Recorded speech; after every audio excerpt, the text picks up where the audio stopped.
Hello student, Chavda sir lecture के YouTube channel में आपका स्वागत है।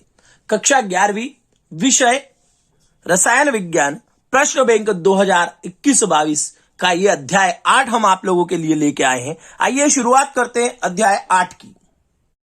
तो अध्याय 8 में जो पहला ऑब्जेक्टिव है आपका वो है Cl की सर्वाधिक ऑक्सीकरण अवस्था किसमें होती है। तो Cl की सर्वाधिक ऑक्सीकरण अवस्था होती है HClO4 में। तो ये Cl की सर्वाधिक ऑक्सीकरण अवस्था इसके अंदर होती है। इसके बाद देखते हैं आगे। दूसरा ऑब्जेक्टिव है यदि कोई तत्व निम्नतम ऑक्सीकरण अवस्था में है तो अनुकूल दशा में होगा, तो वो होगा अपचायक। कौन सा कथन सत्य नहीं है? तो डी वाला सत्य नहीं है। CaOCl2 में Cl की ऑक्सीकरण अवस्था है D+1 -1। हीरा में कार्बन की संयोजकता है 4। प्रबलतम अपचायक है I-। हाइड्रोजन का जलना है ऑक्सीकरण। एक तत्व +3 और +5 ऑक्सीकरण अवस्था प्रदर्शित करता है तो उसका परमाणु क्रमांक क्या होगा? 15।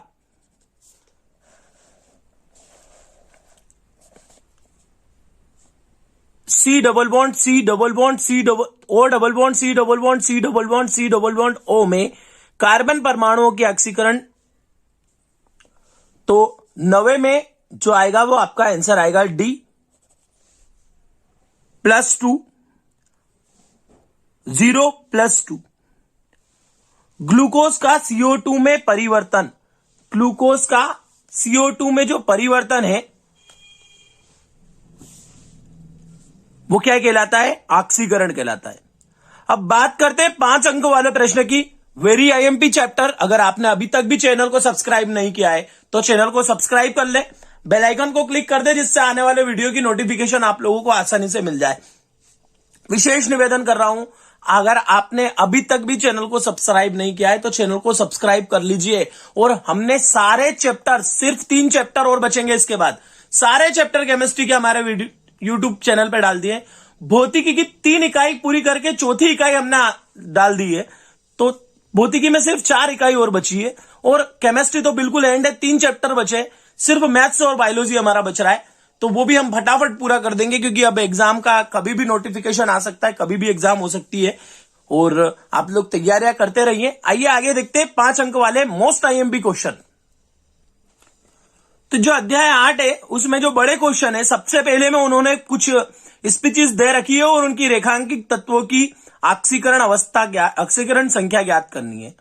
ये दे रखा है Mn/2 माइनस में Mn की ऑक्सीकरण संख्या ज्ञात करनी है। देखिए ये पूरा फॉर्म बता रखा है, मैंने एक एक चीज डिटेल में निकाल के दी है। इसके अंदर कैसे निकलेगी बहुत बारीकी से समझना।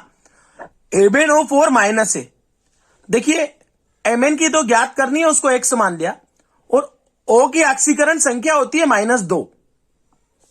अब हम क्या करते हैं कि जो फॉर्मूला दिया होता है इसके ऊपर अगर प्लस माइनस कुछ नहीं लिखा होता है तो 0 मान लेते हैं इसके बराबर, पर अगर इसके ऊपर प्लस या माइनस लिखा होता है तो बराबर में वो माइनस या प्लस लिख देते हैं। जैसे मैंने लिखा है -1, और उसके लिए लिखते हैं कि MnO4 में उपस्थित परमाणुओं की ऑक्सीकरण संख्याओं का योग -1 होता है। अगर यहां 2 बार माइनस होता तो -2 होता, 3 बार होता तो -3 होता, प्लस में होता तो प्लस होता, और कुछ ही नहीं होता तो 0 होता। अगली बात समझ में? तो यहां पे -1 लिख लिया बराबर के इधर, और इधर लिख लिया Mn, और O कितने 4 है इसलिए 4O लिख लिया। O का O मान रख देंगे, Mn की ज्ञात करनी है, 4 दूनी 8 होता है, 1 उधर जाएगा तो हमारा बच जाएगा कितना? 7। तो Mn की ऑक्सीकरण संख्या कितनी हो जाएगी? हमारी 7 हो जाएगी। तो ये पहला निपट गया हमारा। सेम एज इट इज दूसरा ज्ञात करना है, तो दूसरे में भी ऐसे ही करा है। H2S2O8 में S की ज्ञात करना है, तो S को छोड़ के बाकी दोनों की लिख लो। हाइड्रोजन की कितनी होती है? 1, और ऑक्सीजन की कितनी होती है? -2। S की कितनी मान ली? X मान ली। तब इन तीनों को मान, अब देखो यहां पे कोई भी प्लस माइनस कुछ भी नहीं है, ऊपर पूरे फॉर्मूले के ऊपर कुछ भी नहीं है, तो हम इसकी ऑक्सीकरण संख्याओं का योग 0 मान लेते हैं। आप यहां तक नोट कीजिए, फिर आगे बताता हूं। तो हमने ऑक्सीकरण संख्याओं का योग कितना मान लिया? 0 मान लिया। और सबके इक्वल कितना लिख लिया, 0 पूरे के इक्वल। सब जगह मान रख दिए, इसको एस की निकालना इसलिए एक समाना, बाकी जगह मान रखा, 8 दूनी 16 हुआ, 16 में 2 घटा है 14 हुआ, 14 को इस 2 से भाग लगाएंगे तो एक्स का मान आ गया 7। मतलब हमारा जो ऑक्सीकरण संख्या है किसकी, एस की, वो कितनी आ गई, 7 आ गई।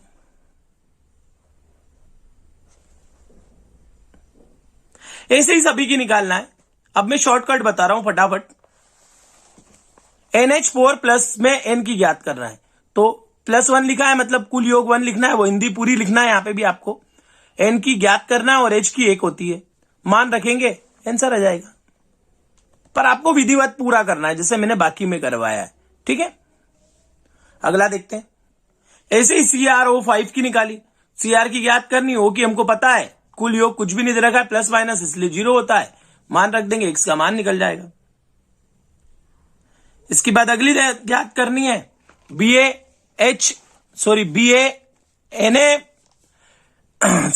NaBH4 में B की याद करनी है, तो वो भी ऐसे ही निकल जाएगी। ये हो गया प्रश्न नंबर 1 कंप्लीट। अब बात करते हैं प्रश्न नंबर 2 की।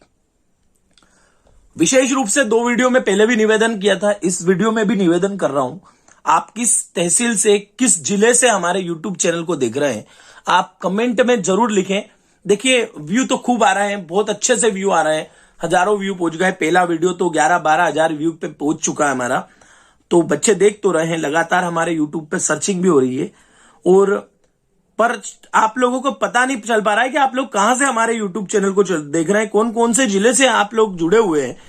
तो आप लोग अपने जिले का नाम जरूर हमारे यूट्यूब चैनल पे कमेंट में जरूर बताएं इस वीडियो के नीचे, जिससे हमें पता चले कि आप कौन सी जगह से हमारे यूट्यूब चैनल को देख रहे हैं, ठीक है। जिले का नाम अवश्य बताएं, या गांव का नाम के साथ जिले का नाम, जिले से पहचान हो जाती है किस एरिया का व्यक्ति है। ये क्वेश्चन दे रखा है कि अपनी अभिक्रियाओं में सल्फर डाइऑक्साइड, हाइड्रोजन परऑक्साइड ऑक्सीकारक व अपचायक दोनों ही रूप में क्रिया करते हैं, जबकि ओजोन और नाइट्रिक अम्ल केवल ऑक्सीकारक के रूप में क्रिया करते हैं, क्यों। तो एक एक का रीजन दूंगा। सबसे पहला रीजन, सल्फर डाइऑक्साइड और हाइड्रोजन परऑक्साइड ऑक्सीकारक व अपचायन दोनों के रूप में क्यों होते हैं, यहां तक समझते हैं। तो देखो सब पहले SO2 को देखते हैं, दोनों में बात सेम लिखी है, कोई ज्यादा अंतर नहीं है, तो इसको देखना।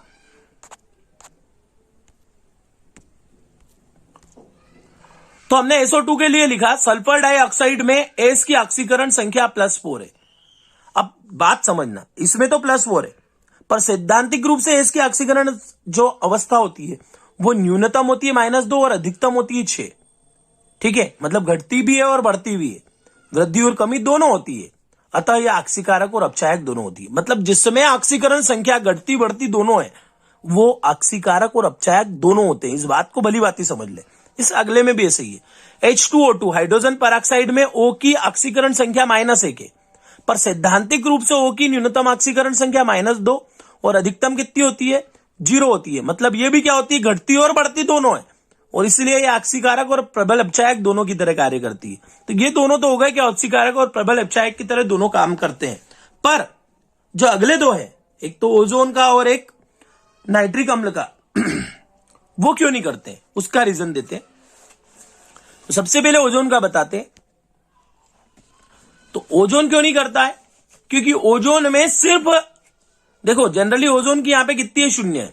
ओजोन में ऑक्सीकरण संख्या 0 है, इसकी ऑक्सीकरण संख्या 0 से घटकर सिर्फ -1 या -2 होती है। मतलब उसमें कमी होती है, वृद्धि नहीं होती है। और सीधी सी बात है, अगर कमी होगी तो वो ऑक्सीकारक है, वृद्धि होती तो अपचायक होता, पर कमी है इसलिए ये ऑक्सीकारक है, ठीक है। इसलिए ये ऑक्सीकारक के रूप में काम करता है।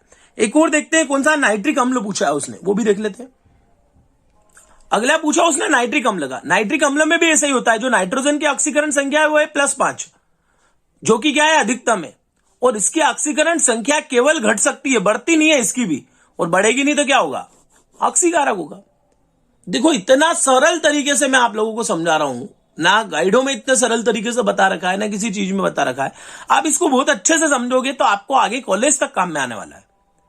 आगे देखते हैं, इसी का सेकंड पार्ट है, इसी प्रश्न का। प्रश्न नंबर जो आपका चल रहा है, हमारा प्रश्न नंबर कौन सा चल रहा है, प्रश्न नंबर 2 जो चल रहा है, उसी का सेकंड पार्ट है कि एक अस्थिर यौगिक है, यदि यह बन जाए तो यह यौगिक एक अति शक्तिशाली ऑक्सीकारक की भांति कार्य करता है। क्यों? वो कह रहा है ये एक अस्थिर यौगिक है, पर यदि यह बन जाता है तो यह यौगिक एक अति शक्तिशाली ऑक्सीकारक की भांति कार्य करता है। क्यों? तो इसका छोटा सा रीजन है कि इस यौगिक में Ag की ऑक्सीकरण संख्या +2 है। कितनी है? Ag की ऑक्सीकरण संख्या +2 है, जो स्थायी आयन है, और यह इलेक्ट्रॉन ग्रहण कर Ag+ बनाएगा, अतः यह अति शक्तिशाली ऑक्सीकारक होगा। तो ये हो गया हमारा प्रश्न नंबर 1 और प्रश्न नंबर 2 का उत्तर। देखिए बहुत ज्यादा लंबे वीडियो देते हैं केमिस्ट्री के तो बच्चे बोर होने लग जाते हैं। 10-15 मिनट से ज्यादा का वीडियो अच्छा नहीं लगता मेरे को भी केमिस्ट्री का देना। अभी शुरुआत में जब आप 11वीं में हो, तो इसको मैं वीडियो को यहीं एंड कर रहा हूं। इसी का जो सेकंड पार्ट होगा, देखिए तैयार सब है, मटेरियल सब तैयार है, पहले भी बोला मैंने। ये क्वेश्चन नंबर 3 तैयार है आपका, क्वेश्चन नंबर 4 तैयार है, 5 तैयार है, सारे तैयार है, मटेरियल सारा तैयार है, पर हम आपको धीरे धीरे करके दे रहे हैं। उसका कारण यही है कि आप उसको हाथों हाथ याद करते चले और अपने दोस्तों को शेयर करते चले। तो ये 8 अध्याय का हमारा पार्ट 1 हो गया। पार्ट 2 में हम सारे क्वेश्चन इसके कंप्लीट कर देंगे, प्रश्न नंबर 3 से लेके प्रश्न नंबर 8 तक। जितने भी प्रश्न है, बड़े बड़े प्रश्न है, देखिए टाइम तो लगेगा, तो हम उनको कंप्लीट कर देंगे। और आप लोगों को पुराने वीडियो बार बार देखिए, अगर कोई बात समझ में नहीं आती है तो आप कमेंट में लिखिए, हम उसको अगले वीडियो में जरूर समझाने की कोशिश करेंगे। जिस दिन हमारी प्रश्न बैंक कंप्लीट हो जाएगी, उस दिन मैं आपको मेरी कोचिंग के नोट्स से भी आप लोगों को पढ़ाऊंगा, और भी प्रश्न उत्तर हम देंगे प्रश्न बैंक के अलावा भी। तो आप लोग हमारे चैनल पे बने रहिए, और आप 11वीं में बने हुए हो तो 12वीं में आपको आनंद आ जाएंगे। इतना शानदार सिलेबस में आपका अप्रैल से ही लेके आने वाला हूं। जैसे ही आपकी 11वीं की परीक्षा खत्म होगी और 11वीं का रिजल्ट आ जाएगा, जब आप 12वीं में प्रवेश कर जाएंगे, तब हम बहुत शानदार पूरा सिस्टमेटिक बोर्ड पे एक एक टॉपिक आपको लोगों को 12वीं का फिजिक्स और केमिस्ट्री पढ़ाने वाले हैं। पर उसके लिए थोड़ा सा आप लोग अभी सहयोग बनाए रखें, ठीक है? अगले वीडियो का इंतजार कीजिए, तब तक के लिए धन्यवाद।